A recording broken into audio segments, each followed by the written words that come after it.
Thomas Soto. Le Zoom Éco avec Axel de Tarlé, notre homme providentiel quand on parle économie. Axel, le livret A n'a plus la cote. On est passé en décollecte, comme on dit, c'est-à-dire qu'il y a plus de retraits que d'argent déposé sur les livrets A. Exactement. Le mois dernier, en net, les Français ont retiré 90 millions d'euros de leur livret A. Alors en cause, bien sûr, le taux d'intérêt qui est historiquement bas, à peine 1,25%.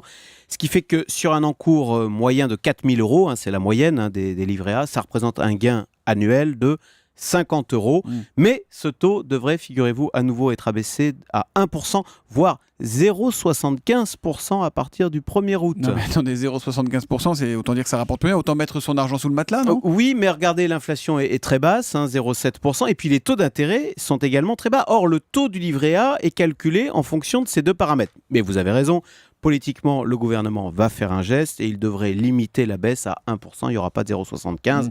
Michel Sapin, le ministre des Finances, a d'ores et déjà prévenu qu'il souhaitait, je cite, préserver le pouvoir d'achat de tous les Français. Et pourtant, Thomas, il a tort. Mais pourquoi Michel Sapin. Vous voulez nous appauvrir ? 3/4 des Français ont un livret A, Axel, qu'est-ce qui se passe là ? Eh bien écoutez, en ce moment, le gouvernement et Michel Sapin, le premier, nous explique qu'il faut tout faire pour soutenir la croissance économique. Alors ça veut dire quoi, soutenir la croissance économique ? Ça veut dire qu'il faut encourager au maximum la consommation et l'investissement et au contraire, dissuader l'épargne. C'est pour ça que la Banque Centrale Européenne à Francfort a fixé ses taux d'intérêt à 0%. Elle a même fixé les taux de dépôt en négatif.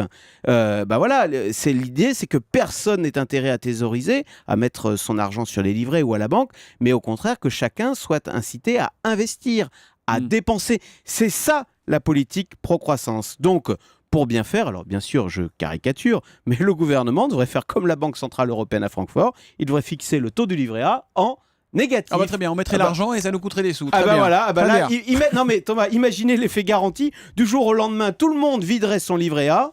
Du coup, vous vous retrouveriez avec une manne subite de 370 milliards d'euros qui se déverserait dans l'économie. Ça serait plus que le budget de l'État.